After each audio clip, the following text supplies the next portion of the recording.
고린도후서 5장 13절에서 19절 말씀입니다. 고린도후서 5장 13절에서 우리 19절 말씀을 우리 한 목소리로 함께 합독하도록 하겠습니다. 우리가 만일 미쳤어도 하나님을 위한 것이요 정신이 온전하여도 너희를 위한 것이니 그리스도의 사랑이 우리를 강권하시는도다. 우리가 생각하건대 한 사람이 모든 사람을 대신하여 죽었은즉 모든 사람이 죽은 것이라. 그가 모든 사람을 대신하여 죽으심은 살아있는 자들로 하여금 다시는 그들 자신을 위하여 살지 않고 오직 그들을 대신하여 죽었다가 다시 살아나신 이를 위하여 살게 하려 함이라. 그러므로 우리가 이제부터는 어떤 사람도 육신을 따라 알지 아니하노라. 비록 우리가 그리스도도 육신을 따라 알았으나 이제부터는 그같이 알지 아니하노라. 그런즉 누구든지 그리스도 안에 있으면 새로운 피조물이라. 이전 것은 지나갔으니 보라 새 것이 되었도다. 모든 것이 하나님께로 났으며 그가 그리스도로 말미암아 우리를 자기와 화목하게 하시고 또 우리에게 화목하게 하는 직분을 주셨으니 곧 하나님께서 그리스도 안에 계시사 세상을 자기와 화목하게 하시며 그들의 죄를 그들에게 돌리지 아니하시고 화목하게 하는 말씀을 우리에게 부탁하셨느니라. 아멘. 그리스도의 사랑이 우리를 강권하시는도다 라는 제목으로 양윤석 부목사님 말씀 증거해 주시겠습니다.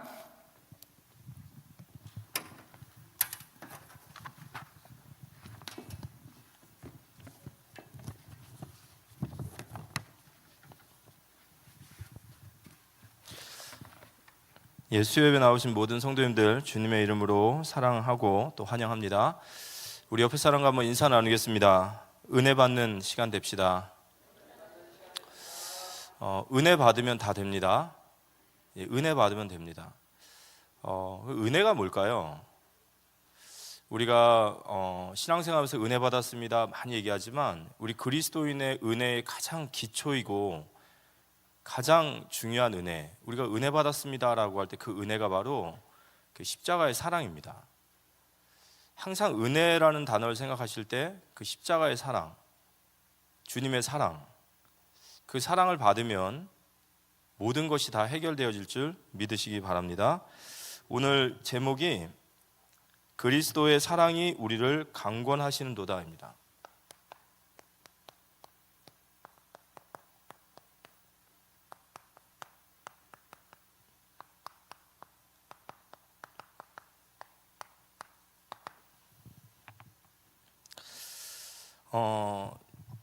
이번 주간에 목사님께서 그 중학교 친구가 중3짜리 친구가 40대 된 여성을 성폭행을 하고 그렇게 온갖 엽기적인 그런 짓을 저지르면서 요즘엔 참 그런 일들이 너무 많다 보니까 엽기적이긴 한데 너무 많은 것 같아요. 정말 영적인 문제가 정말 심각한 시대인 것 같습니다.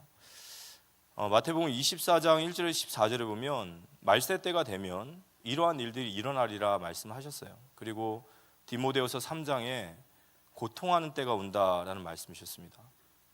근데 우리가 이런 세상 문제에 대해서 또 우리 현장의 모든 문제에 대한 우린 답을 가지고 있어야겠죠. 정말 이 땅의 모든 문제의 문제 해답이 무엇일까요? 우리가 너무도 잘 알다시피 이 복음입니다. 그래서 참 교회가 소중한 것이고 저와 여러분이 참 소중한 사람입니다. 그러면 이 땅의 모든 문제에 대한 답이 복음이라면 이 땅을 살릴 길이 뭘까요? 이 땅 살릴 길이 뭘까요? 전도요. 그렇게 말씀하고 싶죠. 저도 그렇게 말하려고 하다가 오늘은 다르게 합니다. 바로 성도의 예배입니다. 이 성경에 보면은 창세기 2장 8절에서 14절, 에스겔서 47장 1절에서 11절, 계시록 22장 1절에서 2절에 예배할 때 일어나는 역사가 나와요. 이 세 가지, 그러니까 창세기면 첫 번째고 에스겔서는 한 중간쯤이고 계시록이면 마지막인데 이 세 가지의 예배가 나와요. 에덴에서 드려지는 예배, 다시 성소의 예배가 회복될 때, 그리고 마지막 때의 예배. 이 예배 세 가지를 딱 합쳐보면 세 가지가 나옵니다. 생명나무 있죠. 선악과 옆에 생명나무. 그 생명나무가 누굴까요? 예수 그리스도예요. 성전 문지방의 그 성전이 누구시죠? 예수 그리스도. 어린 양의 보좌할 때 어린 양이 누구십니까? 예수 그리스도. 그 예수 그리스도로부터 은혜가 흘러나와서 온 천하 만국을 치유하는 모습이 나와요. 그게 바로 예배입니다. 이 땅을 살릴 길이 복음이기에 우리 성도가 하나님 앞에 예배가 바로 이 땅을 살리는 길인 줄 믿으시기 바랍니다. 이게 영적인 의미인 거예요. 우리가 전도하고 선교하고 그 모든 것들의 더 근원적인 이야기입니다. 그래서 우리는 정말로 우리 성도의 예배가 이 땅을 살리는 길이다. 들어가셔서 나중에 이 성경을 꼭 한번 보십시오. 보시면 이 예배라는 것이 얼마나 큰 정말 의미가 있는지. 그래서 마귀는 이 예배를 막지요. 히브리서 10장 25절에 보면 말세 때가 되면 모이기를 패하는 자들의 습관을 따라가지 마라. 예배는 모여야 돼요. 예배는 최선을 다해 모여야 됩니다. 그러면 우리가 세상 살리는 길은 온전한 예배예요. 온전한 예배를 하나님 앞에 드릴 수 있어야 됩니다. 우리가 온전한 예배를 드리려면 어떻게 해야 되냐? 이 예배를 드리는 데 있어서 가장 중요한 게 있습니다. 우리가 예배를 잘 드리는 것도 중요하고 예배를 잘 준비하는 것도 중요합니다. 진짜 옥합을 깨드리는 예배를 드리는 것도 더 중요하지만 우리가 정말 온전한 예배를 드리려면 우리에게 먼저 경배의 대상이 정확해져야 돼요. 무슨 말이죠? 이 경배의 대상이 정확해져야 됩니다. 우리가 예배할 때 우리의 예배의 경배 대상이 누구시냐? 누구십니까? 하나님이세요. 그죠? 성삼위 하나님. 맞습니까? 내가 아니란 말이에요. 그러니까 예배의 가장 중요한 경배 대상을 알아라는 것은 나를 위해서 예배가 필요한 것이 아니에요.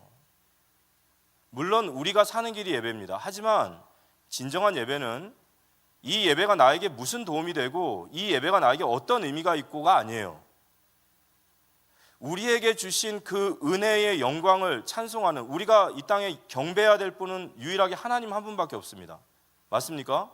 우리에게 생명 주시고 우리에게 호흡을 주시고 오늘도 살아갈 힘을 주시고 모든 것을 다 공급해 주시고 내게 구원을 주시고 나를 끝까지 이끌어 가시는 그분은 유일하게 한 분이세요. 우리가 경배해야 될 대상은 하나님 한 분뿐입니다. 이게 바로 예배예요. 그래서 예배의 경배 대상을 올바르게 의식하라는 것이 중요해요. 나를 위한 예배가 아닙니다. 내게 뭐가 중요하냐, 나에게 이게 유익이 되냐, 이게 어떤 거냐, 이렇게 접근하시면 자, 나를 위해서 예배하는 것을 보고 성경을 그 우상이라고 하는 거예요. 그렇지만 우리 그리스도인의 예배는 하나님이 우리의 경배 대상자이신 줄 믿으시기 바랍니다. 이 의식이 시작이에요. 그 나머지부터 나오는 거죠. 내게 이게 무엇이 유익되느냐? 아닙니다. 그게 종교예요. 그렇지만 하나님 우리의 연약함을 아시기 때문에 그걸 노하시는 것이 아니라 우리가 예배가 성장하기 원하시는 줄 믿으시기 바랍니다. 그래서 우리는 온전한 예배를 드릴 때 가장 중요한 것은 나를 위한 예배가 아니라 주님을 위한 예배이다. 이 의식만 가지고 있어도요, 우리 예배는 180도 달라져요. 이 예배의 모든 것은 다 그래요. 나를 위한 것이 아니에요. 주님께 송영하고 주님께 경배하고 주님께 영광 돌리는 것인데 그 중에서 우리의 예배에 많은 것들이 있어요. 그 시작부터 저희 예배의 시작이 찬양으로 시작되고 기도로 시작되고 말씀이 들어가고 또 기도하고 주님께 찬양하고 헌금 드리고 이 모든 것들이 예배입니다. 이 모든 것들은 우리가 하나님에 대한 경배의 우리의 모습인데 이 중에 우리가 찬양을 보고 뭐라고 하냐면 성경은 찬양의 제사라는 말을 해요. 히브리서 13장 15절 말씀 보면요. 히브리서 13장 15절 보면 그러므로 우리는 예수로 말미암아 항상 찬송의 제사를 하나님께 드리자. 이는 그 이름을 증언하는 입술의 열매라 그랬어요. 찬송은 노래가 아니라 제사, 곧 예배예요. 예배. 그래서 우리가 가장 우리 입술에서 무슨 뜻인 줄 알지만 없애야 될 단어가 뭐냐? 준비 찬송이란 말이에요. 이걸 새신자들이 들었을 때, 우리 어린 렘넌트 들었을 때 어떻게 오해하냐면, 찬양은 예배를 준비하는 거다라고 생각합니다. 그게 비성경적인 거예요. 찬양은 예배를 준비하는 것이 아니라 찬양이 바로 곧 예배입니다. 맞습니까? 찬양이 예배란 말이에요. 입술의 열매. 그런데 이 찬양이, 우리가 찬양에 주제가 있어요.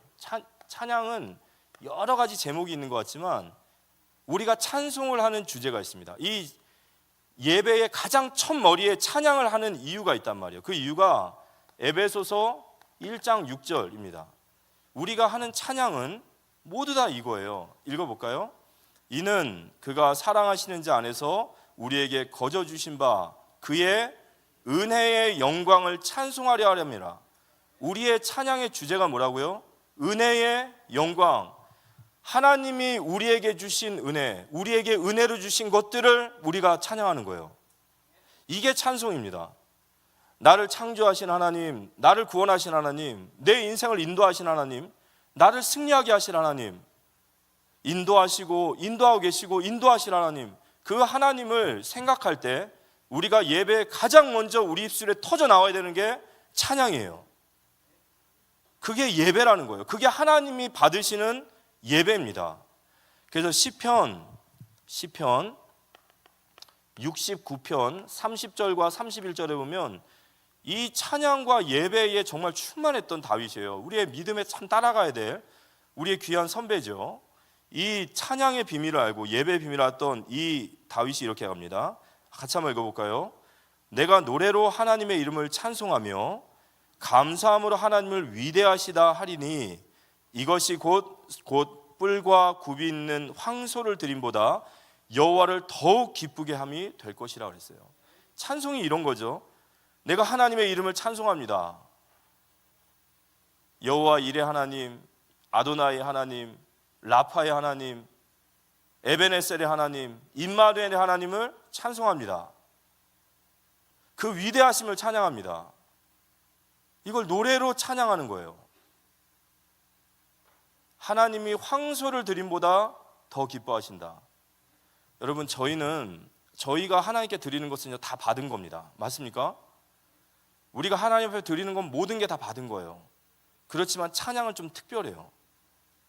찬양은 정말로 우리의 마음에 우러나오면서 하는 거예요. 그래서 우리가 온전한 예배를 회복함에 있어서 가장 먼저 회복돼야 될 의식과 우리의 예배는 찬양입니다.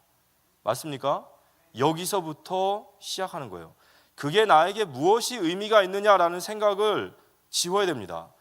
나에게 찬양이 무슨 의미가 있느냐 지워야 돼요. 우린 말씀만 받으면 돼. 이건 진짜 예배가 아니에요. 그건 예배가 아닙니다.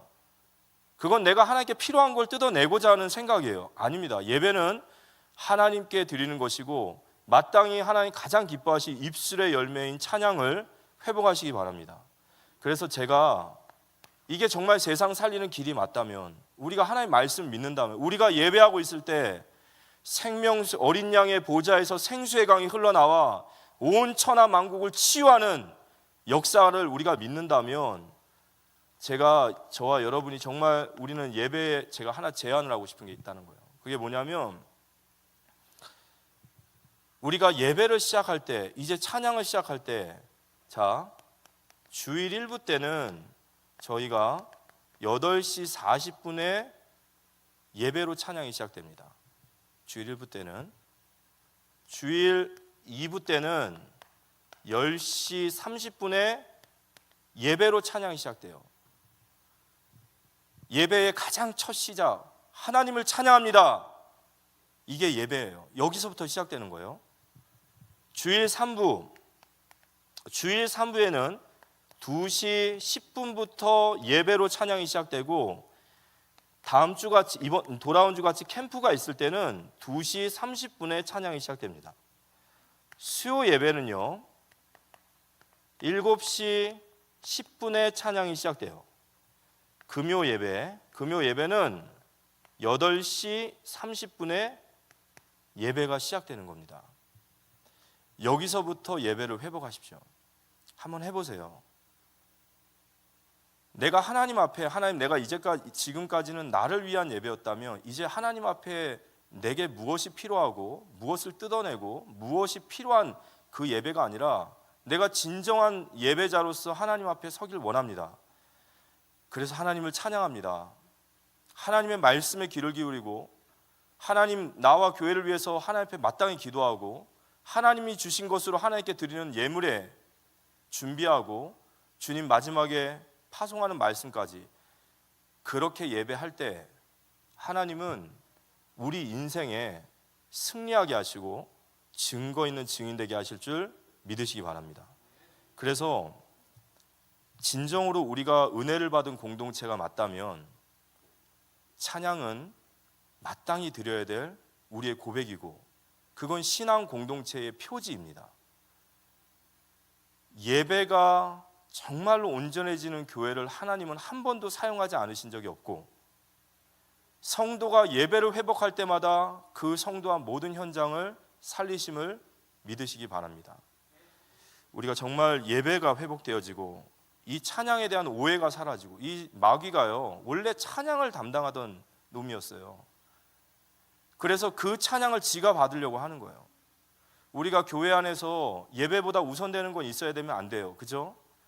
우리가 아무리 좋은 우리 성도를 만나서 기쁜 마을 교제를 하고 차를 마시고 아무리 바쁜 일이 있어도 예배에 우리가 전심을 다하는, 그래서 하나님 앞에 우리가 정말 하나님을 최우선이고 저는 하나님 사랑합니다라고 고백할 수 있는 우리 예배 공동체 되어지기를 기도합니다. 자, 이번 주간에 믿음은 명사가 아니라 동사다라는 말씀을 가지고 우리가 잠깐 나누겠습니다. 이번 주간에 믿음에 대한 재정의를 다시 한번 해주셨어요. 믿음이란 무엇인가? 우리가 알고 있는 많은 믿음에 대한 생각들을 다시 재정의해 주셨고, 그리고 실질적으로 믿음이 명사가 아니라 동사인데 여기에 하나님 우리에게 주시는 명령들을 얘기하셨어요. 정말 너희들이 믿음이 있다라는 게 뭔 줄 아느냐라고 말할 때 명사적인 신앙이 있다고 그랬죠. 이 명사적인 신앙은 이름만 있는 신앙이다. 이거 부정적인 단어죠. 마치 열매 없는 무화과 나무와 같이 잎은 무성하지만 넌 열매가 없지 않냐라고 말하듯이 명사신앙이라는 것은 이름만 있는 신앙이에요. 명분만 있는 거예요. 이런 신앙은 우리가 가면 안 되겠죠. 우리는 하나님 모셨을 때 아무것도 아니다라고 말하면 안 되잖아요. 그래서 우리는 동사신앙으로 가야 됩니다. 동사신앙의 첫 번째가 뭐였냐면 행함이 없는 믿음은 죽은 믿음이다 얘기하셨어요. 야고보서 2장 17절의 말씀이지만 14절부터 16절까지 내용을 보면요, 이 행함이라는 게 뭐냐면 이런 겁니다. 내 형제들아, 만일 사람이 믿음이 있노라 하고 행함이 없으면 무슨 유익이 있으리요? 아무 필요 없다는 거예요. 그 믿음이 능히 자기를 구원하겠느냐? 만일 형제나 자매가 헐벗고 일용할 양식이 없는데 너희 중에 누구든지 그에게 이르되 평안히 가라, 덥게 하라, 배부르게 하라 하며 그 몸에 쓸 것을 주지 아니하면 무슨 유익이 있으리요? 말은 잘한다는 거예요.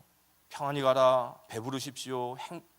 근데 정작 덮을 것도 주지 않고 먹을 것도 주지 않고, 그 말은 덮을 것 먹을 것 주라는 말이 아니라 우리의 믿음이라는 것이 그냥 우리의 입술에 그게 아니라는 거예요. 행함이 없다면 그 믿음은 죽은 믿음이다. 그 행함이 있는 믿음 속에 받은 달란트를 얘기하셨어요. 받은 달란트를 복음 위에 써야 된다. 고린도전서 4장 6절에 보면 4장 7절인가요? 그럴 거예요. 4장 7절에 보면 너희 중에 받지 아니한 것이 무엇이 있느냐 그랬어요. 그래서 우리가 하나님께 받지 않은 게 뭐가 있습니까? 내게 받지 않은 것이 무엇이 있느냐? 그래서 우리를 보고 뭐라고 하죠? 청직이라고 하는 거예요. 맡겨주신 거라는 거예요. 불신자와 우리가 가지고 있는 소유에 대한 의식이 여기서 차이 나는 거예요. 불신자는 다 내 것이에요. 그렇지만 우리는 하나님께 맡기신 거예요. 왜 맡기셨습니까? 하나님을 사랑하고 내 이웃을 사랑하는데 흘려보내야 돼요. 맞습니까? 복음을 위해서 쓰라고 내게 청지기의 사명을 주신 거란 말이에요. 근데 마태복음 25장에 보니까 달란트 비유에 얘기하시면서 5달란트와 3달란트 받은 자는 받은 즉시 움직였어요. 주인의 뜻대로 가서 장사를 했단 말이에요. 근데 1달란트 받은 자는 그걸 묻어둬요. 그러고서 이제 얘기를 하는 거예요. 막 변명을 하는 거예요. 당신은 없는 데서 만드시는 분이 아닙니까? 이 악하고 게으른 종아 그랬어요. 그래서 우리에게 주신 달란트를 우리가 하나님 앞에 드려야 됩니다. 맞습니까? 드려야 되는 거예요. 우리에게 있는 기능, 우리에게 있는 삶, 모든 것을 드려야 되는 거예요. 이거 드리기 어려운 사람이 왜 그러냐면 내 것이라 생각해서 그래요. 내 것이라 생각하면 절대 못 드립니다. 드리고도 생색을 내는 거예요. 공로주의에 빠지는 거예요. 열매 맺는 사람 돼야 된다 그랬어요. 열매 맺는 사람이 돼야 된다. 요한복음 15장 5절에 나는 포도나무여 너희는 가지라. 그가 내 안에 내가 그 안에 거하면 사람이 열매를 많이 맺나니 나를 떠나서 너희가 아무것도 할 수 없느니라. 근데 성경에 이 열매가 뭘까요? 우리가 갈라디아서에 보면 성령의 9가지 열매가 나옵니다. 그렇지만 성경에서 말하는 열매는 딱 2가지예요. 생명과 그 생명을 낳을 제자예요. 그게 성경에서 말하는 열매입니다. 우리가 주님께 올바르게 붙어 있다면 우리에게 생명과 생명을 낳을 제자가 세워져야 됨을 믿으시기 바랍니다. 이게 열매예요. 다른 게 열매가 아니에요. 근데 이 열매를 맺는다라는 거, 이게 저는 이 말씀을 전하면 이런 생각이 있습니다. 농부가 농사를 짓는데 씨를 심으면 다음 날 열매가 나오죠? 안 나와요. 열매를 맺는다라는 것은요, 농부와 같습니다. 씨를 심고 물을 주고 그 때학볕과 그 추위를 견뎌내야 돼요. 우리 인생의 생명과 제자의 열매가 있다는 것은 우리의 신앙의 지향점이 하나님께 나아가고 있다는 거예요. 그래서 우리는 정말 열매 맺는 신앙이 되어지기를 기도합니다. 제가 3번째 이 얘기를 합니다. 아마 무슨 얘기할지 다 아실 거예요. 제가 주일날 예배를 이제 섬기면서 뒤에 딱 서 있으면 저희 이제 예배 자리들이 비어 있는 자리들이 보여요. 코로나 때 또 이렇게 쉬셨다가 아예 뭐 주저앉으신 분들도 있고 이런저런 사정도 있으시겠죠. 근데 저는 그 부분을 얘기하고자 하는 게 아니라 그런 생각을 합니다. 우리가 정말 전도에 대한 생각이 바뀌어야겠구나라는 생각도 해요. 왜냐하면 우리가 올바르게 인생의 지향점을 살고 있다면, 정말 우리에게 열매가 있다면, 우리 성도님들이 한 사람만 복음을 전하고 그 한 사람을 섬겨서 우리와 함께 예배할 수 있다면 아마 우리 성전은 지금 가득 차고 넘칠 거라고 저는 믿습니다. 한 사람, 우리가 1년이라는 신앙생활을 하면서 한 사람에게도 복음을 전하지 않고, 제가 대학부 아이들과도 이런 얘기 하거든요. 우리가 얼마나 인생을 못 살면 우리를 보고 어떤 사람이 복음을 받을 생각도 안 하고 우리를 보고 야 나도 너 따라서 교회 가고 싶어라는 말을 안 할까. 우리 정말 신앙 점검해야 된다라는 생각이 듭니다. 물론 우리는 전도 그렇게 안 해라고 말씀할 수 있어요. 하지만 저희들이 이 자리에서 확신할 것은 하나 있습니다. 그것은 우리 교회는 복음을 말하는 교회고, 우리 교회에서 말씀을 듣고 예배를 하면 반드시 생명을 얻고 제자로 세워집니다. 맞습니까? 여기에 확신이 있다면 우리는 적극적으로 복음 전하고 그들이 예배하고 교회에 나올 수 있도록 힘써야 됩니다. 아멘이십니까? 이게 참 중요한 전도입니다. 그래서 우리 성도님들이 이번 새생명 전도 축제에 꼭 태신자를 위해서 기도하시기 바라고요. 그리고 우리가 전한 그 복음을 받은 자들이 우리와 같이 예배하고 은혜 받고 함께 신앙생활을 할 수 있도록, 또 교회로 인도하고 교회에 또 나올 수 있도록 우리 그 모든 것들을 전도로 생각하고 열매 맺는 우리 신앙이 되기를 기도합니다. 그리고 또 하나가 있어요. 또 하나는 우리가 교회를 세워가는 데 있어서 가장 중요한 교회로는 사역 중심의 교회로 가면 안 되죠. 사역 자체도 결국 그 사역을 통해서 사람을 세우는 것이 핵심이에요. 그 말은 사람을 세우기 위해서는 반드시 말씀 외에는 대처할 게 없어요. 그래서 교회의 가장 중요한 핵심은 양육입니다. 모든 부서가 시스템을 세울 때 가장 중요한 시스템이 바로 양육의 영적 시스템이에요. 이 양육되어야지만이 새 가족이 은혜를 받고 성도가 되고 제자가 돼서 그들의 삶의 현장에 파송되어질 때 열매 맺는 삶이 되어지는 거예요. 교회는 그러한 요람과 같은 역할을 해야 되는 거예요. 모든 부서에 생명과 열매를 맺는 시스템들이 세워지기를 기도합니다. 그게 안 세워지면요, 사역을 하는데 사람은 계속해서 무너져요. 그럼 미래가 있겠습니까? 사람이 없는데. 제가 주일학교를 담당하고 있고 교육위원회 사역자니까 조금 독하게 말씀을 드리자고 한다면, 우리가 정말로 주일학교 랩런트들한테 양육 안 시키는 건요, 제가 봤을 땐 이건 죄예요. 그건 제가 봤을 땐 교사로서 사역자로서 빵점입니다. 그냥 아이들이 아니에요. 이 아이들이 각자의 현장이 있고 그 현장에 파송돼서 열매를 맺어야 될 하나님의 제자입니다. 근데 양육을 안 해요. 다락방을 안 해요. 프로그램도 중요하고 이것도 중요하고 다 중요하지만 우리가 열매를 맺는 것은 심고 바로 열매가 나오지 않아요.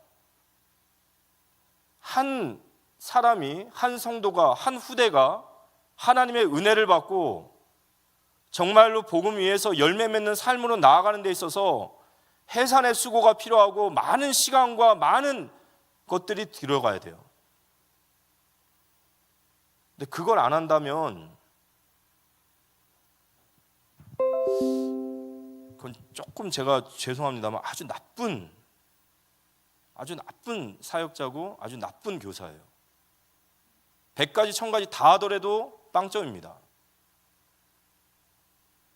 아이들이 우리에게 맡겨주신 1년, 3년 그 시간 동안 부지런히 양육하고 부지런히 꼴을 먹여서 이 아이들이 은혜를 받고 예배를 알고 세상에 파송돼서 하나님의 일꾼답게 열매 맺는 삶이 되도록 힘써야 될 줄 믿으시기 바랍니다.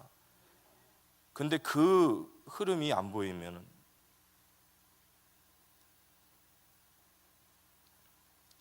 그래서 우리는 정말 열매 맺는 사람들이 돼야 된다.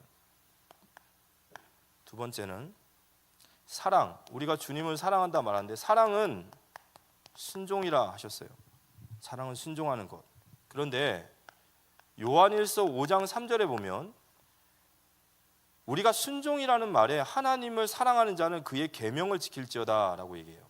그런데 그 다음 얘기가 참 중요해요. 그 계명이 우리에게 무거운 것이 아니니라 라는 말이 있어요. 이거 요한일서 3장 8절입니다. 요한일서 5장 3절 5장 3절입니다. 5장 3절. 예. 너희 아비 그거 말고요. 5장 3절.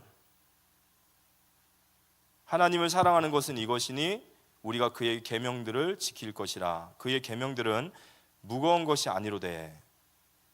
우리가 하나님을 사랑하면 하나님의 말씀에 순종하는 것이 어렵지 않아요. 이걸 얘기하면서 이제 저희들이 많은 예를 드는 게 이게 사랑하는 사람의 관계를 얘기합니다.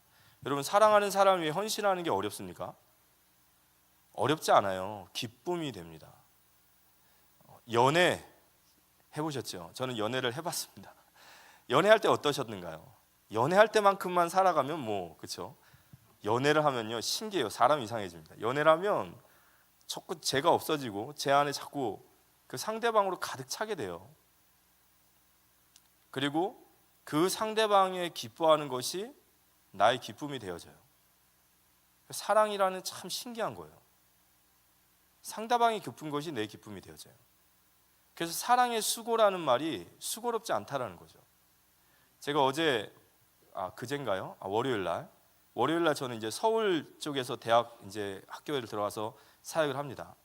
미아리 쪽에서 사역을 하다가 그쪽 근처를 이제 다 해요. 근데 이제 저희 딸이 수학여행을 안 보내주고 무슨 고등학생이 수학여행을 가냐, 요즘 시대가 그래요. 팍팍합니다. 경복궁에 간다라는 거예요. 그 경복궁에 간대요. 그래서 그러냐. 근데 경복궁에 끝나고 나서 자기 친구들은 뭐 홍대를 가서 논다나? 근데 자기는 가기 싫다는 거예요. 힘들어서 그냥 집에 오고 싶대요. 그래, 그럼 집에 와라. 아빠 저 3시 반에 끝나요. 그러더라고요. 근데 어쩌라는 거냐 그랬더니 저 경복궁에서 올 줄 모른다는 거예요. 아니 고등학생이 왜 글자를 하는데 모르냐? 하여튼 모른대요. 전 길을 잃어버릴 것 같아요. 어떻게 하라는 거냐 나한테. 데려오세요 그러는 거예요. 그래서 야 내가 어디 있는 줄 알고 무턱대고 데려오라는 거냐? 그러니까 아니 못 온다니까요. 이래요 막무가내. 그래서 근데 제가 미아리에 있었거든요. 그래서 또 쳐보니까 경복궁까지 30분이더라고요. 그래서 그럼 3시 반에 만나자. 3시 반에 서울에서 상경을 했습니다. 경복궁이라는데 저는 제대로 가본 적도 없는데 경복궁에 가가지고 탔더니 타면 뭐라고 그래야 돼요 저한테? 고맙다고 그래야 되잖아요. 지 힘들다는 거예요. 다리 아파 죽겠고 뭐 죽겠고 배고프대요. 그래서 그쪽에 이제 대학가에 있는 쪽에 가가지고 밥을 사줬습니다. 맛있는 밥 사줬어요. 먹는데도 고맙다는 말도 한마디도 안 하고 나한테 고마운 마음이 없어요. 당연한 거예요 그거는. 뻔뻔한 놈 같으니라고, 그죠? 근데 제 얼굴 보이시죠? 제가 엄청 정말 이뻐하는 것 같습니다. 엄청 사랑하는 것 같아요. 생각만 해도 벌써. 제가 처음에 저희 둘째 아이를 낳고 성가대 때 그때 성가대장님이 저를 보시면서 그랬어요. 아이를 낳고 처음 낳았는데 어머 양윤석 집사님 입이 귀에 걸리셨어요. 순종이 어렵지 않는 것은 우리가 주님을 사랑하기 때문입니다.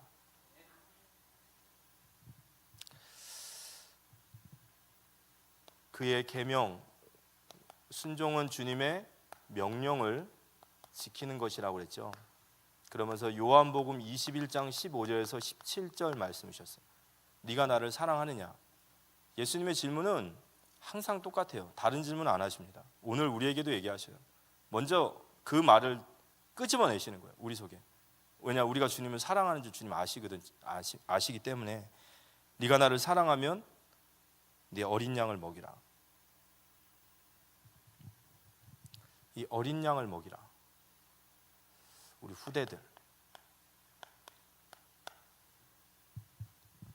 제가 오늘 어젠가 새벽에도 말씀을 좀 드렸는데요.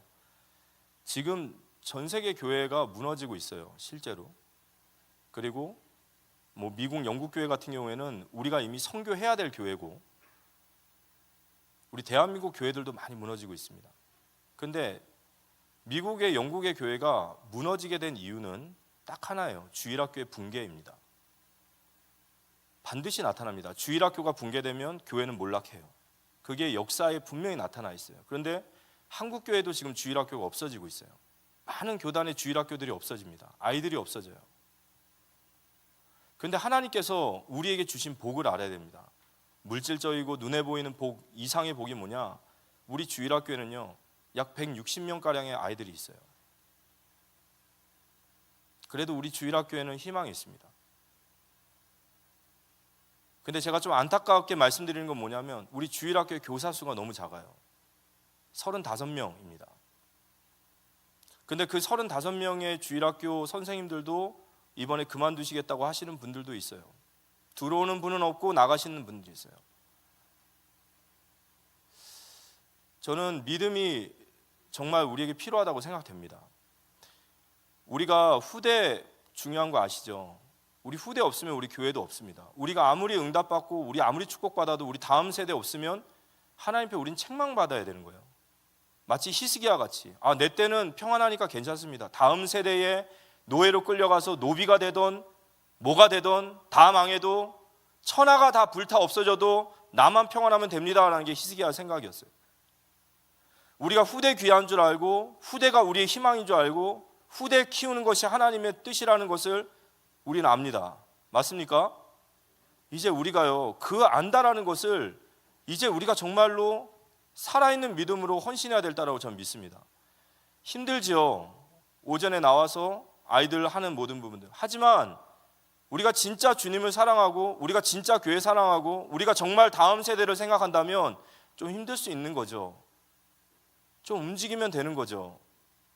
우리 교사들이 많이 늘어나서 우리 귀한 우리 후대들에게 정말 양떼들에게 꼴을 충분히 먹일 수 있는 우리 교회로 저는 일어나게 될 줄 믿습니다. 우리가요 정말로 후대들을 생각한다면 우리 교사들 정말 귀한 분들이에요. 우리 주일학교 정말 소중한 분들입니다. 모든 것들이 다 중요하지만 우리는 후대를 위해서 헌신해야 됩니다. 근데 그 헌신 중에 하나가 뭐냐? 가장 중요한 게 뭐냐? 우리 후대들에게 교사가 필요해요. 능력 있는 교사가 원하는 게 아닙니다. 능력 있으면요, 능력 없고 하나님 사랑하지 않으면요, 능력 가지고 이상한 짓 하잖아요. 하나님 사랑하는 마음이면 되고 하나님 원하시는 자리이고 하나님 날 부르셨으면 우리가 그 후대들을 위해서 기도하고 그 후대를 세워가는 우리 모두가 되었으면 좋겠습니다. 이번 주까지 교사 신청을 받습니다. 이번 주까지 교사 신청 받습니다.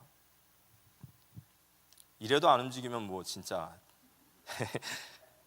자, 우리 주일학교 위해서 기도해 주시기 바라고 우리 주일학교 교사분들 위해서 응원해 주시기 바라고 많이 축복 받으셔서 우리 후대들을 위해서 마음껏 헌신할 수 있는 우리 모두 되었으면 좋겠습니다. 이게 동사가 돼야 된다는 거예요. 그리고 지극히 작은 자에게 한 것이 내게 한 것이다 그랬어요. 지극히 작은 자에게 한 것이 내게 한 것이다. 성경에 지극히 작은 자가 누구입니까? 고아, 과부, 이방인, 나그네죠.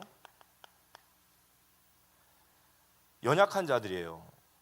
우리가 돌봐야 될 사람들입니다. 그런데 이 지극히 작은 자에게 한 것이 곧 내게 한 것이다 그랬어요. 내게 한 것이다.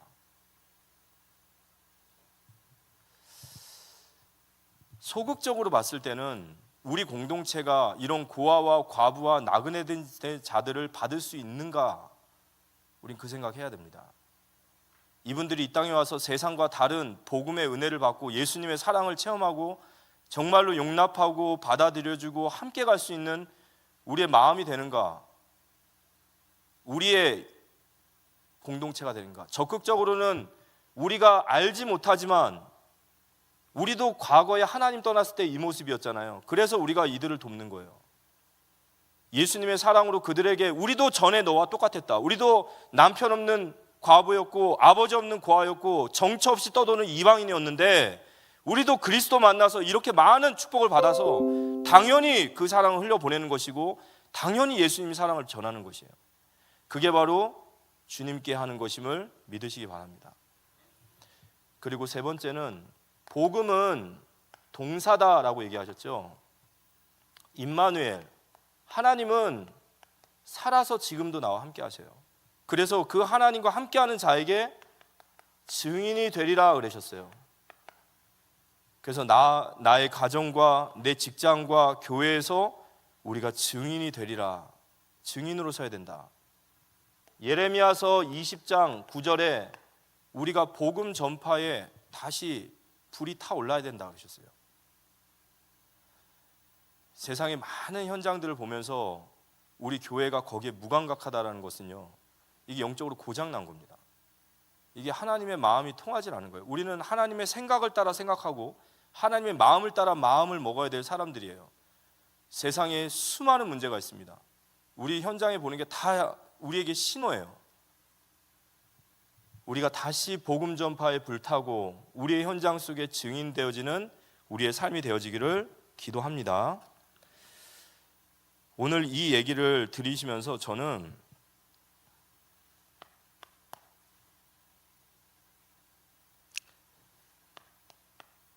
주님의 평가?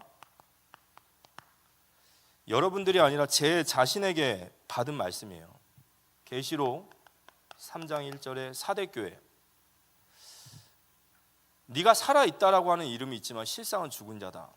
이게 주님이 만약에 나를 평가하시는 기준이라고 한다면, 그리고 나의 신앙이 명사 신앙 속에 머물러 있다면, 시간은 많이 됐고 연수는 많이 됐고 직분은 높아졌는데, 직분은 받았는데 나는 여전히 명사 신앙에 열매 없는 무화과 나무 같이 있다면, 저는 이 말씀이 하나님 앞에 회개의 말씀으로 들렸어요. 변화되어야 될 시간표구나. 내 신앙이 정말 동사로 변화되어야 되겠구나. 이 모든 말씀이 뭐죠? 하나님을 사랑하고 내 이웃을 사랑하는 거예요. 변화되어야 되겠구나. 이 말씀 들으면 무겁다. 아니 목사님 좀 편하게 신앙생활 좀 하러 왔는데 또 짐을 주십니까? 라고 생각하시는 분들은 오늘 말씀 전혀 신경 안 쓰셔도 돼요. 그런 분들은 지금 섬김을 받을 자리이고 지금 은혜 많이 받으실 분들이에요. 전혀 신경 쓰지 마십시오. 일부터 하실 필요 없어요. 그렇지만 이 말씀이 내게 주시는 말씀이다 들리시면요, 성령의 음성에 귀를 기울이셔야 돼요. 정말 하나님께서 우리에게 주시는 은혜의 시간인 줄 저는 믿습니다. 오늘 시간이 많이 되긴 했지만, 자, 그리스도의 사랑이 우리를 강권하시는 도다 그랬어요. 바울의 고백인데요. 우리가 하나님의 말씀을 들으면서 무겁고 또 이 말씀을 행해가는 데 있어서 이걸 내가 다 어떻게 하냐라는 그런 질문이 있을 수 있습니다. 그리고 지금 내 모든 삶이 있는데, 근데 그 속에서 우리가 가장 먼저 회복해야 되고 가장 근본적으로 회복해야 될 것이 무엇인가라는 질문이에요. 또 우리가 왜 이러한 삶을 살아야 되는 동기가 무엇이고 우리가 도대체 우리를 움직여야 될 우리의 힘이 무엇인가라고 할 때, 오늘 바울이 바로 고백한 이 고백이 바로 오늘 우리의 고백이라고 저는 생각합니다. 그리스도의 사랑이 우리를 강권하시는도다. 그리스도의 사랑입니다. 강권하다라는 뜻이 있어요. 이 강권하다라는 뜻이 무슨 뜻이냐면 헬라어로 시네크라고 하는데 붙잡다 또는 붙들리다 또는 휘어잡히다. 그리스도의 사랑에 휘어잡혀라. 그리스도의 사랑이 우리를 강권하신도다라는 말은 그리스도의 사랑이 우리를 휘어잡았습니다라는 뜻이에요. 그리스도의 사랑에 우리가 붙들렸습니다. 근데 그 그리스도의 사랑이 과연 그럼 그 그리스도의 강권한 사랑이 무엇이냐라고 할 때 오늘 15절에 보면 이렇게 나와 있어요. 15절, 그가 모든 사람을 대신하여 죽으심은 살아있는 자들로 하여금 다시는 그들을 자신을 위하여 살지 않고 오직 그들을 대신하여 죽었다가 다시 살아나신 이를 위하여 살게 하려 하심이라 그랬어요. 그가 모든 사람을 위하여 대신하여 뭐 하셨다고요? 죽으셨다. 여기 모든 사람이라는 단어는 교회 그리고 하나님의 택함 받은 자이지만 정확히 말하면 나예요. 그가 나를 대신하여 죽으심이라. 그리스도의 사랑의 강권, 그리스도의 사랑에 붙들려라. 거기 사랑에 휘어잡히라는 것은, 휘어잡혀야 된다는 것은 어디에 휘어잡혀야 된다요? 그가 나를 위하여, 나를 대신하여 죽으셨다는 거예요. 예수님께서 나를 대신하여, 나를 속량하시기 위하여, 나를 위하여 죽으신 줄 믿으시기 바랍니다. 그걸 은혜라고 하는 거죠. 주님께서 가지고 있는 소유를 하나 우리에게 떼어준 것이 아니라 그분의 존재 자체를 내게 주신 거예요. 나를 위해서 그분 자신을 드리신 거예요. 그게 바로 그리스도의 사랑이시고 그게 그리스도의 우리의 은혜입니다. 그리스도의 사랑에, 그 그리스도의 사랑에 강권하신도다. 거기에 우리가 휘어잡혀야 되는 거예요.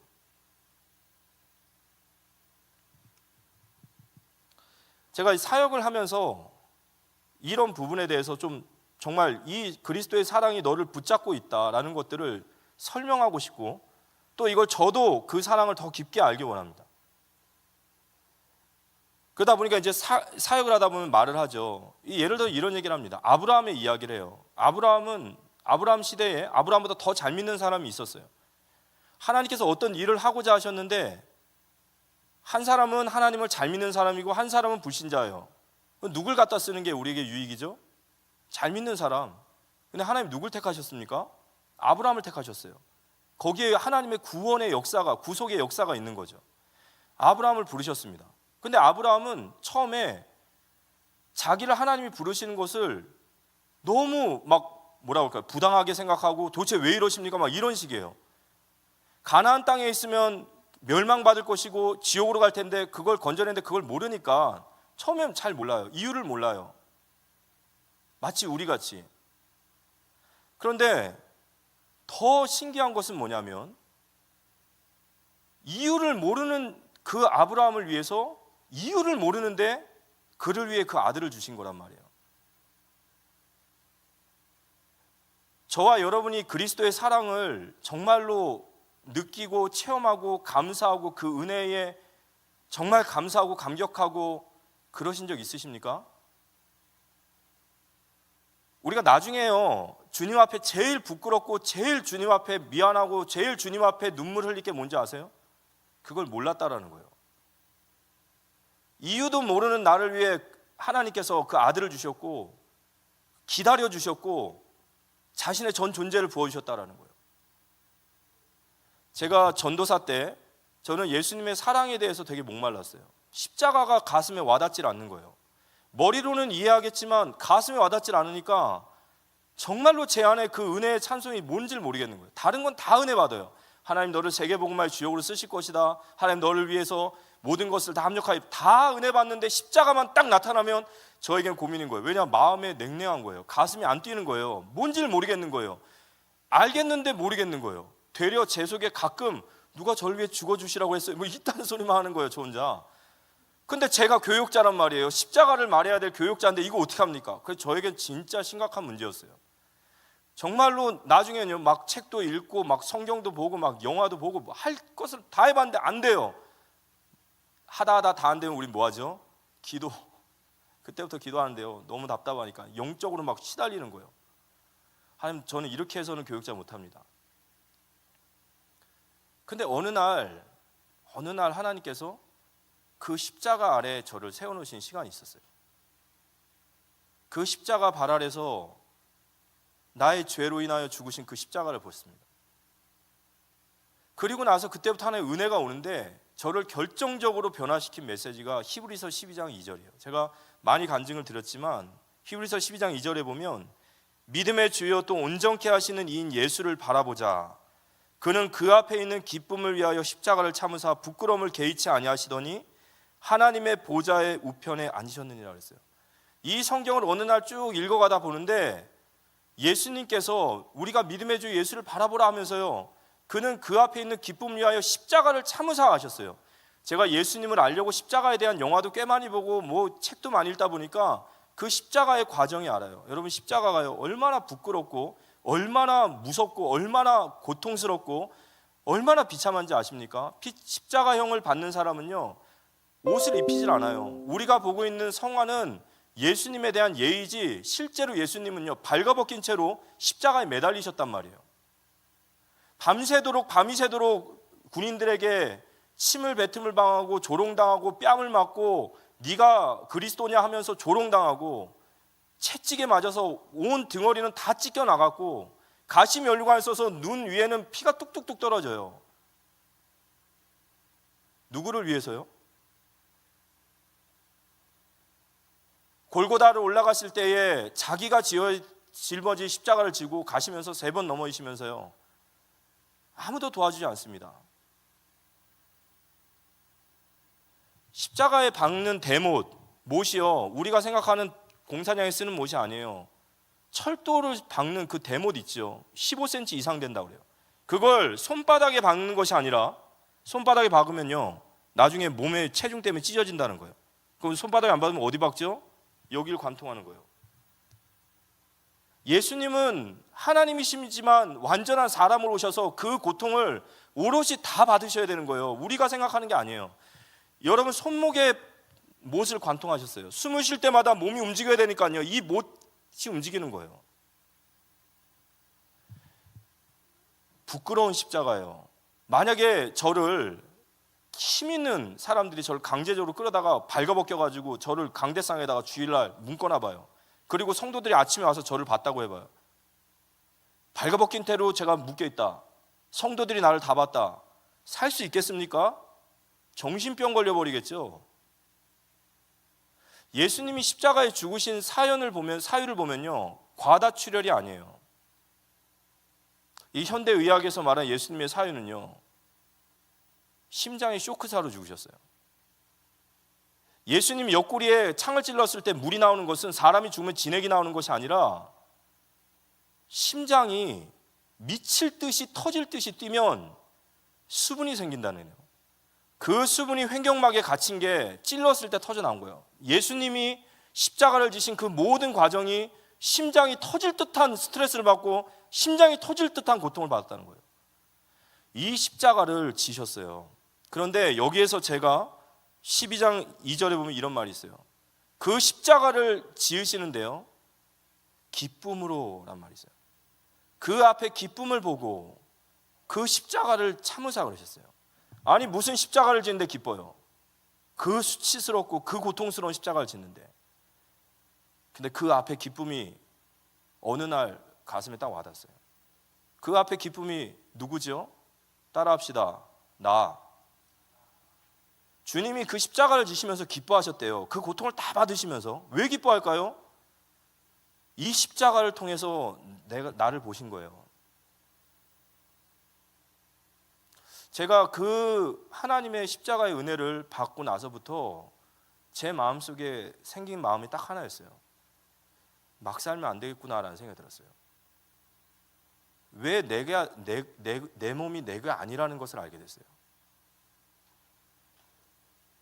그리스도의 십자가의 사랑, 그 사랑에 휘어잡히시기 바랍니다. 우리가 받아야 될 은혜가 그거란 말이에요. 그리스도의 십자가의 은혜에 잡히셔야 돼요. 그러면 어떻게 되죠? 오늘 바울이 얘기하는 것처럼 우리를 그리스도의 십자가의 은혜에 우리를 구원하심은 다시는 너희 자신을 위하여 사는 것이 아니라 오직 죽은 자 가운데서 살아나신 그분을 위해 살기 위함이라. 이게 쉬워져요.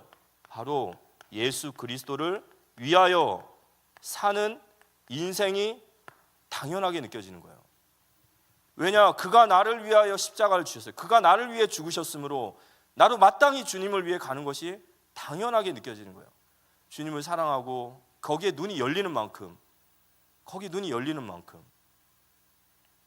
오늘 고린도후서 5장 13절에 보면 바울이 뭐라고 하냐면요, 이런 말씀합니다.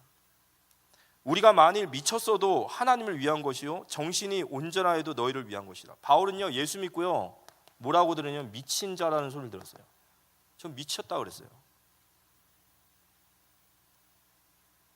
네 학문이 널 미치게 했구나. 왜냐? 바울 잘 나갔거든요. 예수님 만나서 바울은요 육신적으로 봤을 때는 미친 자예요. 그런데 바울이 예수님을 위하여 미친 자가 될 수 있었던 것은 예수님이 먼저 우리에게 미친 자가 되셨어요. 하늘의 영광을 버리시고 만왕의 왕 되신 주님이 이 땅에 오셔서 마태복음 8장 20절에 제자로 따르려는 자들에게 인자는 머리 둘 곳이 없다고 그랬어요. 여우도 굴이 있고 새도 굴이 있지만 집 있지만 인자는 머리 둘 곳이 없다. 미친 사람이죠.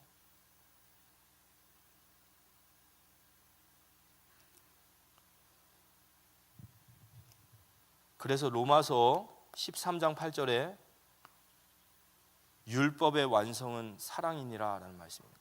율법은요 절대 우리에게 무겁게 느껴지면요 그건 종교예요. 우리가 진짜로 그리스도의 십자가를 알고 그 십자가의 은혜를 받고 거기에 휘어 있다면 우린 그 주님을 위해 사는 것이 당연하고 기뻐집니다. 기뻐지는 은혜가 우리에게 임하기를 기도합니다. 신앙은요 기쁨이 있어야 된대요.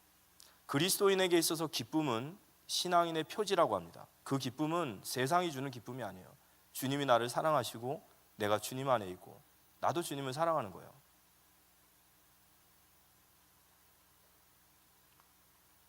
해드리고 싶고, 그렇게 살아드리고 싶고, 그렇게 살지 못하면 안타깝고, 그게 바로 우리의 변화된 삶인 줄 믿으시기 바랍니다. 그래서 우리의 은혜의 마지막 관문이 뭐냐? 자기를 위하여 살지 않고 오직 죽은 자 가운데서 살아나신, 나를 대신하여 죽으신 그를 위해 사는 것입니다. 그 CCC에 김준곤 목사님이라는 분이 계세요. 근데 이 목사님이 이제 돌아가시고 나서 그걸 추모하기 위해서 찬양을 하나 이렇게 만들었는데, 그 찬양이 내 삶의 이유라는 찬양이 있습니다. 이 내 삶의 이유라는 찬양의 영상을 첫 부분을 딱 보면요, 글자가 이렇게 나와요. 근데 그 글자를 보면 이렇게 써 있어요. 나의 소원이 있다면 주님을 참으로 사랑하는 것. 내 의식이 없는 그 순간에도 우리 주님에 대한 사랑을 고백하고 싶소. 이렇게 했어요. 내 소원이 있다면 난 주님을 참으로 사랑하는 것이고, 내 의식이 없는 그 순간에도 나는 주님을 사랑한다고 고백하고 싶대요. 진짜 주님의 사랑을 맛본 자예요. 진짜 주님의 사랑을 아는 자입니다.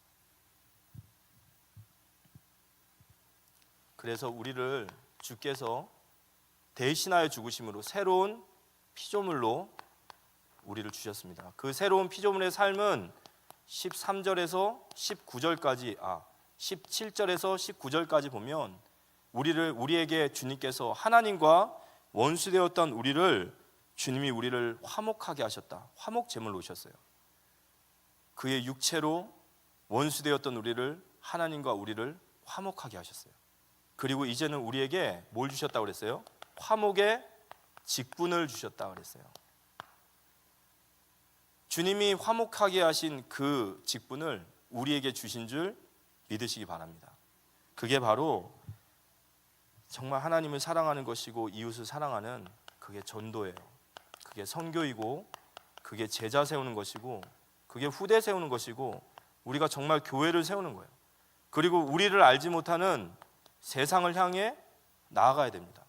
하나님과 화목하게 하고 형제 안에 화목하게 하고, 그것이 바로 우리가 나아가야 될 길인 줄 믿으시기 바랍니다.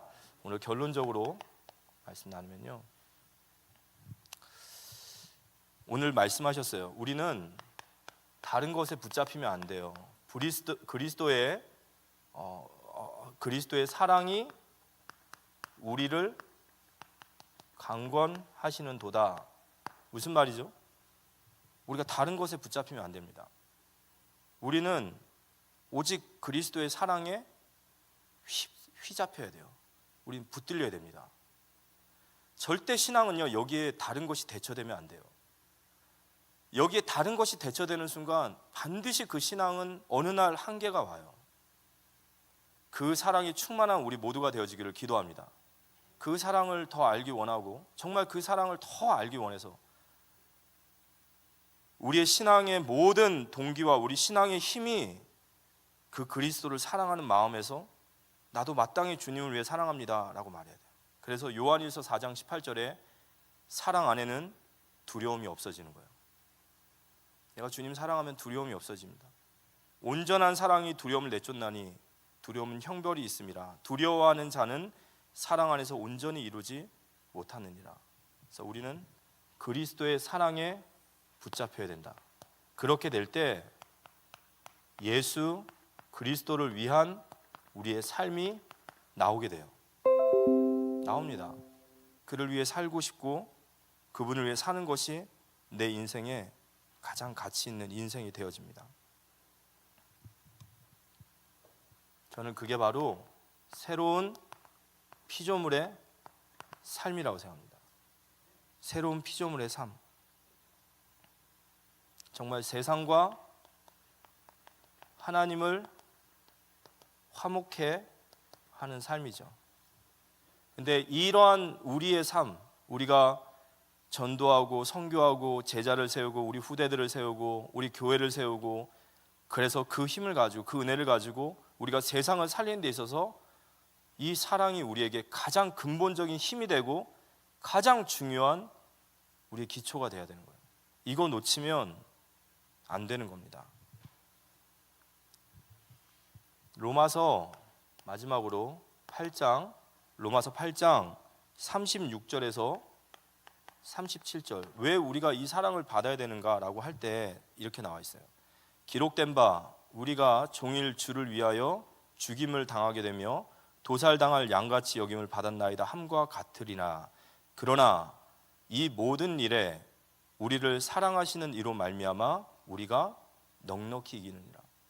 주님의 사랑을 받으면요, 우리가 때로는 도살당한 양과 같이 여김을 당하고 많은 사람들 앞에 고난을 받을 때가 있더라도 우리는 그 사랑으로 넉넉히 이기게 될 줄 믿으시기 바랍니다. 그래서 그걸 뭐라고 할까요? 강건하다라는 것이 바로 견인이라는 거예요. 그 사랑이 나를 이끌어가는 거예요. 그 사랑이 나를 붙들고 가는 겁니다. 우리가 하나님 내게 주신 모든 삶, 또 이런 말씀의 순종, 또 내 직분, 그거 우리 힘과 능력과 깡으로 가는 게 아니에요. 주님의 사랑이 우리를 붙들고 우리를 견인하고 넉넉히 이기는 그 힘을 가지고 우리를 승리하게 하실 줄 믿으시기 바랍니다. 그리스도의 사랑의 강건함으로 오늘 되어지는 귀한 축복된 귀한 시간 되기를 예수님의 이름으로 기도합니다.